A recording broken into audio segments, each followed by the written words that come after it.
Violencia, en nombre de los medios independientes, Alas Tensa y Árbol Invertido, en estar aquí con nosotras en el tercer foro Intemperie. Esta vez bajo el tema Mujeres cubanas ante la violencia. ¿Te pareces a la libertad? ¿Te pareces a la libertad? El tema que hemos escogido, el eslogan que hemos escogido, pertenece al libro de María Cristina Garrido, presa política cubana del 11J, Voz Cautiva, que estaremos presentando, entre otras cosas, esta tarde aquí. Sí, además de presentar el libro de María Cristina Garrido, Voz Cautiva, donde va a haber también una lectura de sus poemas por parte de algunas escritoras y poetas cubanas, vamos a tener también la presentación del libro Más libres que los pájaros, que es un libro de crónicas, de recopilación de crónicas de la periodista veterana Tania Díaz Castro, que hemos publicado a raíz de una campaña las periodistas de Casa Palanca, y vamos a tener aquí a las periodistas Marta María Ramírez y Luz Escobar para comentar el libro. Y luego también vamos a proyectar dos documentales, uno dirigido por la periodista María Matienzo, titulado Taís, y un corto, bueno, no tan corto, experimental de ficción de el gran artista Nonardo Perea. Y vamos a tener aquí a las directoras, a María y a Nonardo, para hablar con nosotras después de las proyecciones. Y luego también que sepáis que va a haber un corte a la mitad con 15 minutos donde podréis tomar una cerveza, un refresco y podemos charlar. Y básicamente... Sí, y bueno, al final vamos a dejar un poquito de espacio para que el público pueda conversar, dialogar con los realizadores de los dos cortos, y además también con los participantes en sentido general. También tenemos a la activista Carolina Barrero, que estará acompañándonos en la segunda parte del foro, y ella nos estará hablando sobre la relación del activismo político cubano y la cultura, la poesía, el papel, el diálogo que se establece entre ambas esferas. Ella nos estará hablando sobre esto, sobre todo en la historia más reciente de Cuba, aunque siempre han estado vinculados. Entonces doy la bienvenida a Marta María Ramírez, feminista, madre de Nina, además recién exiliada política reciente, y periodista, que es parte también de la colectiva Casa Palanca. También le doy la bienvenida a Luz Escobar, periodista también exiliada política, y que estaré también hablando, fue la prologuista del libro de Tania, y también estará hablando un poco acerca de la calidad del periodismo de Tania, las características del mismo. Sí, antes de salir, un momentito, vamos a ver un pequeño vídeo de la campaña Casa Palanca para enseñaros a Tania, recientemente. A mí muchas veces, me decían allá en el ICR, oye, tú tienes que hacer lo que diga el gobierno. Y aquello me caía como una bomba. Yo no soy del gobierno. Un día le dije eso a este hombre, él era el director del ICR, que no me acuerdo ahora cómo se llamaba. Le dije, oye, yo no soy del gobierno, yo soy una periodista. No, los periodistas sí tienen que ser del gobierno, porque si no son del gobierno, ¿de qué cosa van a hacer? ¿Y por qué? Tania siempre tuvo muy claro que una periodista no tiene que obedecer al gobierno. A ella le debemos que el periodismo independiente en Cuba exista hoy y sea un poco más libre. Hoy Tania nos necesita para vivir dignamente. Dona. Bueno, muchas gracias, Marta, Luz, por estar aquí. Marta, como ya ha dicho Ileana, es parte de la colectiva Casa Palanca, que pone una colectiva de mujeres periodistas cubanas que trabajan simplemente por poder existir y por poder hacer periodismo. Ahora va a hablarnos un poco de la campaña, la segunda campaña de Casa Palanca, que estuvo dedicada, bueno, pues a donar fondos para que la periodista Tania Díaz Castro tenga una vejez un poco más digna. La campaña ya acabó. Logramos recopilar unos 2.000 euros para Tania, y bueno, es un poco la dinámica de Casa Palanca, ¿no? En los últimos años, no ir a por las grandes cosas, sino centrarnos en las periodistas una a una y en las necesidades que tienen. Y luego también después le daré la palabra a Luz, que además de haber prologado el libro, Más libres que los pájaros, también ha sido un gran apoyo durante la campaña. Entonces, Marta, si puedes hablarnos un poco. Estuvo en parte de la génesis, cuando las conexiones la dejaban, ¿no? O las desconexiones. Sí. Hola, muy buenas tardes. Quiero decirles que yo lloro todo el tiempo, o sea, lo del exilio reciente también de alguna manera pasa por eso, ¿no? O sea, ver estas imágenes me vuelve a situar en el 11 de julio de 2021, en el que también fui una espectadora en los datos que me dejaron de internet, o mientras mis amigos me iban describiendo qué era lo que estaba pasando, íbamos armando todo. Entonces, me disculpan. Yo sé que uno no debe pedir disculpas por llorar, pero en el mundo occidental todavía sí, así que cualquier cosa, me aguantan un momentico, tengo agüita, tomo agüita, me saco el nudo y veo cómo se... muchísimas gracias por estar acá. Nosotras somos un grupo, o sea, comenzamos siendo un grupo de unas 20 periodistas que empezamos a reunirnos porque tuvimos la oportunidad de hacerlo. Era un foro que empezaba a convocar a IWGIAR, gracias, yo creo, a la gestión de Clara González, porque eran viejas inquietudes que veníamos hablando, y de pronto construimos en este foro en internet, que era bastante, los cortes eran más selectivos. Ahora es como todo el mundo se ha convertido en activista en Cuba, entonces los cortes son, digamos, más generales, pero en ese momento nos tenían como muy bien señalados y nos iban cortando la internet, pero en la medida en que podíamos llegar, pues empezamos a tratar de ponernos de acuerdo, una veintena de mujeres comunicadoras, en cuestiones comunes. O sea, teníamos diferencias desde los medios en los que trabajábamos, las posiciones en las que nos acercábamos al mundo. No todas éramos feministas o declaradamente feministas. Eso es algo que podríamos conversar hasta la eternidad. Pero sí empezamos a ver qué era lo que teníamos en común, qué era lo que nos unía, cuáles eran los problemas que teníamos. Y ahí identificamos varias cosas, o sea, que empezaron incluso a ser comunes con compañeros, también cuando los foros se ampliaban a periodistas, digamos, no mujeres o no binarias. Y una de estas cosas tenía que ver con la representatividad nuestra dentro de la prensa independiente cubana. O sea, no somos muchas, ni permanecemos durante mucho tiempo. O sea, a lo mejor llegamos, pero salimos incluso antes que los hombres. Nosotros estamos intentando un censo, incluso no un censo solo de quienes están activas en este momento, sino también de qué ha ocurrido con las que han abandonado, a ver si podemos hacer alguna cosa, ¿no? Pero lo cierto es que ser mujer periodista estaba siendo, o sea, éramos en cantidad menor y por tanto Cuba estaba siendo narrada con un sesgo, porque por mucho que los hombres quisieran aproximarse a la economía, estaban olvidando que más de la mitad de Cuba está representada por mujeres, o sea, somos mujeres, que las mujeres además por roles que tenemos dentro de la sociedad patriarcal cubana, más con toda la carencia, tenemos responsabilidades de cuidados con todo lo cuidable. Eso implica animales, ancianes, niñes, la naturaleza, o sea, absolutamente toda esa responsabilidad está sobre nosotras, más buscar la comida. Probablemente no seamos las únicas proveedoras, aunque hay un crecimiento importante de los hogares monomarentales, pero sí buscar la comida y elaborarla. Entonces, con toda esa dinámica, más la dinámica de las redacciones tradicionales de los medios de prensa, incluso independientes, más encima toda la represión que tiene, la represión política que tiene un sesgo de género importante, empezamos a ver qué nos pasaba. Identificamos un gran problema en ese momento y era que había activistas y periodistas que estaban siendo acosadas en ese momento con sus casas, o sea, con las rentas, con los alquileres que tenían en La Habana porque no eran de La Habana.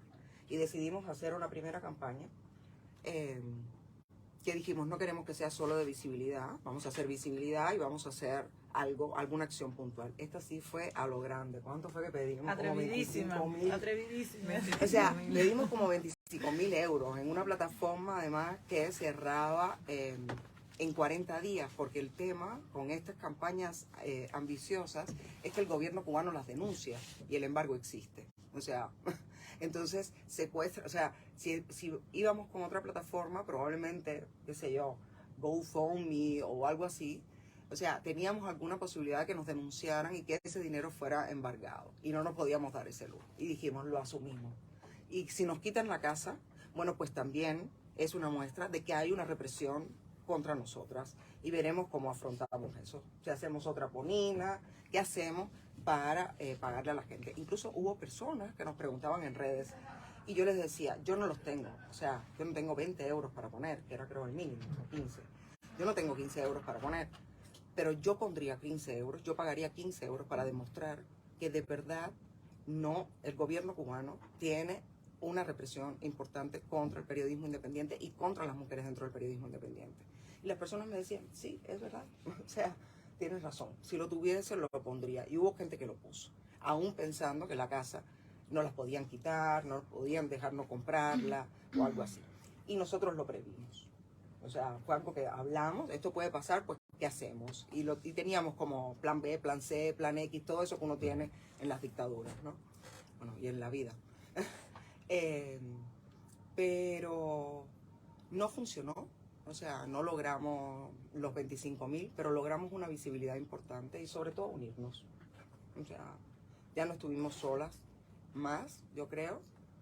Creamos redes que a veces no eran tan visibles desde fuera, pero de pronto alguien necesitaba, qué sé yo, una medicina y sabía, nosotros no podemos poner cosas públicas, o sea, cuando son para nosotras. Era un riesgo, sobre todo estando en Cuba, ¿no? Porque dábamos como información de cuáles eran nuestras vulnerabilidades, qué era lo que nos estaba pasando. Entonces nos movíamos más por dentro, ¿no?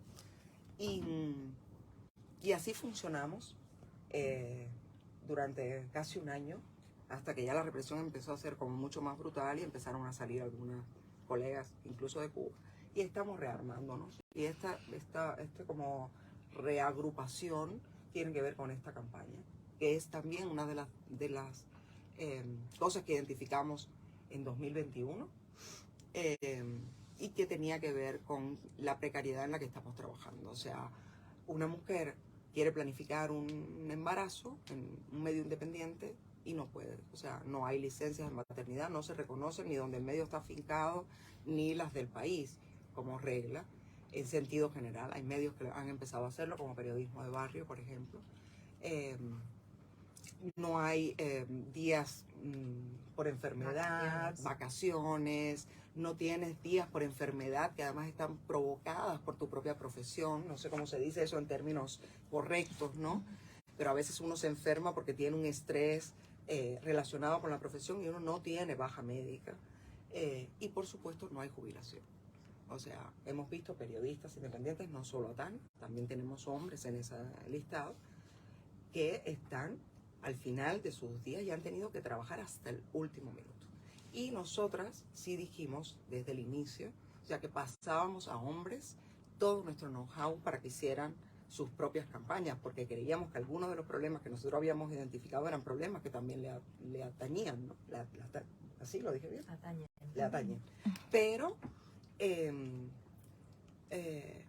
nos íbamos a centrar en mujeres, y en mujeres con S al final. O sea, nos interesaban también las transidentidades, nos interesaban también, o nos interesan, las personas no binarias, que clasificarían dentro del patriarcado como mujeres. Entonces, estaba la historia de Tania, que es un referente para muchas de nosotras, sobre todo las que empezamos como antes dentro del periodismo independiente. Es una mujer, yo lo decía no hace mucho en la campaña, o sea, yo no he tenido el valor que tuvo Tania. Tania estuvo presa por su activismo político y por su periodismo independiente, teniendo además 2 hijas pequeñas, y son las historias más, para mí, más desgarrantes. Yo no sé si es por estar yo maternando en este momento, pero yo creo que no, o sea, creo que tiene que ver con otra sensibilidad, o sea, escuchar una historia narrada por una adulta que era una niña y que ha rescatado la máquina de escribir de su madre de represores que vinieron y desbarataron toda su casa. Es una historia fuerte, en cualquier contexto, en cualquier lugar, de cualquier manera. Les dije que no tendrían que vivir ese tipo de cosas y las están viviendo en Cuba. Entonces esta era la idea, o sea, no podíamos, o sea, con lo que nosotros ganamos no podemos mantener a Tania. Su familia también hace algunos esfuerzos, pero tampoco puede, o sea, mantenerla. Y queríamos hacer una campaña de visibilidad que apuntara a necesitamos movilizarnos en función de tener jubilación y todas estas cosas que son demandas nuestras, como demandas sindicales, pero también queríamos poder propiciar que tuviera un año y medio, 2 años de poder vivir en paz. Tania hace muchas cosas, porque Tania no solo es un referente para el periodismo independiente y una activista política, sino también que, por ejemplo, cuida animales. O sea, es protectora de animales, rescata animales de la calle, entonces también se enfrenta a que no tiene para darle de comer a los animales, y yo creo que todas hemos pasado por ahí. Para que mis animales que Nina adoptó comieran antes de salir de Cuba, yo me quitaba mi comida.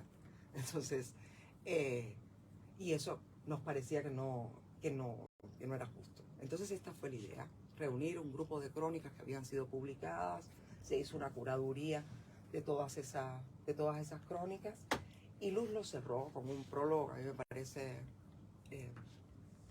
muy fuerte, sobre todo porque Luz ha vivido casi todo lo que ha vivido Tania muchos años después. Entonces, ese es el libro que tienen hoy en la mano. La campaña fue un éxito económico, digamos, pero yo creo que ha sido un éxito más allá de lo económico, que ha repercutido en nosotras, porque no era solo apoyar a Tania. O sea, yo creo que las dictaduras como las cubanas, y en sentido general yo creo que Latinoamérica también, que es el espacio que más yo conozco, viven y triunfan por la desmemoria. O sea, entonces lo que ha hecho el sistema ha sido como estos recambios, ¿no? O sea, nos va sacando y nos va sacando, nos fuerza a salir, y se pierde la memoria. Entonces queda gente dentro muy valiosa, jóvenes con un ímpetu increíble, pero la experiencia se ha perdido. Y es difícil transmitirla desde el exilio, donde la gente todavía aún en Cuba piensa que uno está bien, come bien y está a salvo, aunque no siempre es exactamente así, y ustedes lo saben. Entonces, yo creo que ese es el otro gran aporte de esta campaña y de este libro que tienen en las manos, es crear referentes para periodistas que no somos Luz y yo, que somos más grandes, digamos, para periodistas jóvenes que están en este momento dando la batalla con un alto nivel de represión, tanto o más que el que han sostenido sobre nosotras, y que tiene, o sea, y que es bueno que sepan que no están solas, que no estuvieron solas, que hubo personas antes que ella y que hubo mujeres antes que ella en ese proceso, ¿no? Esto no es un aliciente, es solo saber eso, o sea, tener referentes y saber a dónde buscar y qué recursos fueron los que salvaron a esta gente, ¿no? La historia de Tania es la historia de Luz, es la historia mía, bueno, más parecida a la mía, porque yo estuve en medios oficialistas, yo hice servicio social para que mi título valiera, se parece más a la mía. O sea, cuando yo salí de la universidad, que no quise entrar al servicio social, me dijeron, usted es un soldado, así en masculino, ya yo era feminista, y eso lo sabía toda la humanidad. Usted es un soldado de la revolución. Estuve llorando 3 días, y me acuerdo que Leonardo Padura le decía a mis amigos y a mis compañeros afectivos en esa época, no lo va a lograr, no va a sobrevivir 3 meses en ese lugar. Hasta que dije, bueno, o sea, quiero tener un título, me he jodido 5 años, quiero tener un título que valga. Era una época donde los medios independientes no se vislumbraban como ahora, y me fui y sobreviví con un costo, pero sobreviví. Y esto era parte de lo que escuchaba, ¿no? Y de lo que protestaba. Entonces, nada, los dejo con Luz, y después con mi libro. Yo creo que... Ay, ¿me pueden apagar la luz esa? Porque me molesta muchísimo. Sí, me tiene ciega. Bueno, escuchándote hablar ya me acordaba de muchísimas cosas, Maestra María, porque, bueno, esa frase que tú dijiste del exilio es muy dura porque... ¿Cómo? Gracias, mi vida. Porque desde que... Yo estoy del lado acá desde octubre, ¿no? Y me duele mucho esa frase que se escucha constantemente desde la comodidad del exilio, cosa que es muy he llevado y traído porque ciertamente a veces hay personas que se pasan y empiezan a recomendarle cosas a los que están en Cuba, ¿no? Y entonces ahí viene esa frase, pero también es cierto que el exilio no es una comodidad, sobre todo cuando no lo has elegido. O sea, nadie, por lo menos de las personas más cercanas que yo tengo, eligió irse de Cuba. Irse de Cuba fue una opción que apareció en el camino como la manera de salvarse de la represión, del acoso, de tanto que hemos pasado. Estas cosas se han compartido y todos los que estamos aquí hemos vivido escenas muy parecidas, ¿no? Entonces, cuando dijiste eso me acordé de un amigo que el otro día en redes, en un debate, a partir de lo de la Asamblea de Cineastas, le quisieron desacreditar su argumento porque desde la comodidad del exilio. Entonces yo creo que tenemos que un poco desde afuera empezar a apoyar a la gente que está en Cuba con un poco de respeto, pero también con la autoridad, porque nosotros vivimos en Cuba, nosotros somos cubanos. Y esto que se está haciendo desde Casa Palanca creo que puede ser un camino para lograr eso, porque es un camino de respeto, de apoyo, pero además muy consciente de lo que se vive en Cuba. No es un proyecto desapegado a lo que está pasando en Cuba, y creo que puede ser un paso más para que la gente vea a los que estamos fuera como aliados para un montón de batallas que tenemos que librar todavía. Y bueno, en este caso del libro de Tania es una idea maravillosa que yo creo que debe repetirse cada vez que se pueda, porque como Tania hay muchas y muchos también. Tú hablabas de eso y hay muchos periodistas que incluso ya no han podido escribir más. Algunos escriben desde la vejez, pero hay otros que no, porque la salud no se los permite. Y desgraciadamente están pasando necesidades. En Cuba ahora mismo toda la vida se ha vuelto imposible, incluso para las personas que tienen un salario desde el periodismo independiente. Imagínate tú si no logras tenerlo.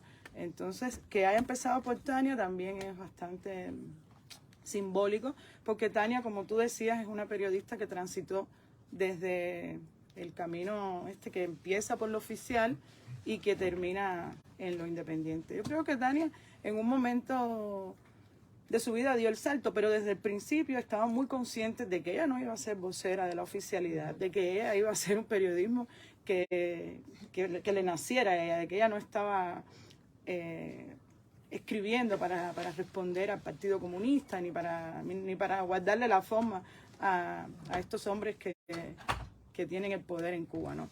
Y es muy duro. Yo lo viví en mi casa con mi papá, que también fue periodista oficial y hizo ese camino hacia lo independiente. Y las visitas de la seguridad del Estado eran constantes cuando era periodista oficial, y cuando pasó a lo independiente igual. Y el caso de Tania, bueno, fue grave porque además ella hizo un enfrentamiento público con Fidel Castro, que eso era ya como lo peor que podías hacer en Cuba en esa época. Fidel Castro era todavía después de muerto es una figura sagrada, pero en aquel momento... Pueden tocar la teta izquierda sin ningún tipo de problema, que eso da tremenda mala suerte. Quien no tenga teticas, pues se toca la teta. Él era una figura totalmente intocable y Tania lo desafió y a eso le costó la cárcel a Tania. Entonces ese proceso que ella vivió es inspirador en ese sentido, porque bueno, hay muchas personas que hoy en Cuba ven el periodismo como prácticamente una profesión de riesgo. O sea, y si no lo ven más, es una injusticia. Nosotros tenemos amigos que nos han contado ya, que son amigos que ya están en el periodismo independiente, que cuando en su casa dijeron que querían ser periodistas, le dijeron no, pero periodista no, elige otra cosa, porque, a ver, todo el mundo, bueno, sobre todo si vienes de una familia honesta, estás muy claro de que el periodismo en Cuba lo oficial es totalmente deshonesto. Entonces, estas familias honestas saben que si su hijo va a ser periodista... Deshonesto y mal pagado. Porque además tampoco es que vivan en la gloria, a no ser que hagan otro tipo de tranza con el poder. Exacto. Exacto. En todas partes. Sí, en todas es mal partes, pagado. claro. Bueno, en fin, eso es muy mal pagado. Pero bueno, lo que te quiero decir es que en estas familias honestas, los familiares ya tenían la luz larga. Bueno, mi hijo al final no va a ser un vocero del oficialismo, va a terminar atrapados entre la pata de los caballos, no quiero eso. Y han intentado siempre empujarlos a otra profesión. Y por eso digo que es inspiradora porque es ese tipo de personas que lucharon todo el tiempo desde sus principios y pagaron el precio de expresarse en libertad. Y lo sostuvieron. Y lo sostuvo. Yo me todo acuerdo, el por ejemplo, tiempo. en mi facultad, la Facultad de Comunicación de la Universidad de La Habana, o sea, como la regla de oro para sobrevivir en la facultad era métanse con todo el sistema. Todo el sistema. Pueden hablar mal de quien quieran, menos del señor que da mala suerte. O sea, esa era la regla. Así entrábamos. Y Tania en esos momentos era un referente. O sea, lo fue otro señor que ni voy a mencionar el nombre, a no ser que ustedes quieran, pero de verdad que habría que tocarse todo así. Que hizo una protesta dentro de la... O sea, protagonizó un enfrentamiento con ese otro. Soy la censura, pero es que verdad que me da mala cosa. Y lo llevaron castigado a Moa, en fin, y después se ha convertido en uno de los grandes represores del Ministerio de Cultura, ¿no? Y que ha dicho que todo eso era falso cuando hay compañeros suyos, que son compañeros nuestros en el exilio dentro de Cuba, que nos han contado la historia antes de que él se convirtiera en un gran represor, ¿no? ¿Ese es Triana? Alexis Triana. Ya. Sí, ya, porque verde con... Entonces, pero ese que era un referente empezaba a desteñirse con toda esta oficialismo a ultranza, y Tania se quedaba como ese faro resistente dentro de nuestra profesión. Había otros, ¿no? Pero para periodistas, viste que los gremios se convierten como en una cosa así, y estaba Reinaldo, y después empieza Joanny, también para nosotras, pero ya yo estaba graduada, porque somos más o menos de la generación Y... pero no había mucho, ni circulaba tampoco como circulan las cosas ahora. O sea, que ahora la internet es carísima, es malísima, pero tú puedes tener más o menos acceso. En aquel momento era... No, nada, pero nada. Nada. En la facultad, en el laboratorio de computación. De hecho, Sí. una de las cosas más importantes que yo creo que tiene Casa Palanca como potencial y como éxito ya logrado es crear comunidad. Es una plataforma que ha logrado crear comunidad en un gremio muy maltratado, y que esto es vital, ¿no? O sea, crear comunidad es muy importante porque nos permite eso que tú decías, ¿no? Crear entre nosotras alianzas cuando sea necesario, ayudarnos. Cuando yo llegué aquí, al poco tiempo, no habían pasado ni 4 o 5 días, me invitaron a un foro de periodistas latinoamericanas para hablar de periodismo y salud. Y cuando yo empecé a escuchar las historias de venezolanas, hondureñas, nicaragüenses, en fin, de toda la región, incluso también personas de aquí de Europa, profesionales, de periodistas de aquí de Europa, empecé a ver que lo que me había pasado a mí en Cuba, aquí lo llamaban como quemarse. O sea, era una cosa que ya estaba diagnosticada por el periodismo y las personas que se dedican a vincular la salud con el periodismo. Sin embargo, nosotros en Cuba no éramos conscientes de eso. ¿Por qué? Porque no tenemos comunidad. No hemos creado una comunidad sólida, no solamente ya de mujeres, sino de periodistas como un gremio. Y para mí fue muy útil entender eso, compartir, escuchar que lo que me ha pasado a mí es más común de lo que parece. Le pasa mucho porque las redacciones son una hoguera que no se detiene y que siempre hay que estarle echando palos ahí, y esos palos los ponemos nosotros. Entonces, crear comunidad es importante, no solo porque podemos ayudar a Tania, sino porque entre nosotras también podemos identificar problemas, podemos identificar cómo ayudarnos. Yo a lo mejor no puedo darte 15 euros, como decía Marta María, pero puedo retuitear una cosa que tú tienes, o puedo ponerte en contacto con una persona que te pueda ayudar. Y más allá de esto, o sea, todos los artículos de Tania están en internet. O sea, este libro, básicamente el valor que tiene, además de que es muy lindo, ha quedado muy bonito, es que La impresión es muy bonita. es que va a poder ayudar a Tania. Aquí están los textos estos hablan de la guerra en Angola, hablan de Fidel Castro, hablan de la censura en la cultura cubana, hablan de muchísimas cosas, y es muy útil tenerlo y leerlo. Pero ya te digo, básicamente para mí lo más importante que tiene este libro es que es un proyecto que le va a servir a ella, bueno, que ya, de hecho, por suerte, le ha servido para eso, para tener una vejez más tranquila, que se lo merece. En las redacciones no se está pensando en eso, los directores de medios nos ven a nosotras como inmortales, y yo creo que esto puede ser también otro paso para que se entienda que es necesario vacaciones, que es necesario licencia de maternidad, que es necesario estar al tanto de lo que necesita el periodista. Y bueno, nada, yo creo que a medida que esa comunidad se vaya fortaleciendo, otros proyectos como este van a salir. Muchas gracias. Muchas gracias a vosotros. Solo decir que eso, que el libro de Tania está muy bien, se puede adquirir en la página de la editorial Deslinde, y todos los beneficios de los libros van a seguir yendo para Tania. Qué bueno.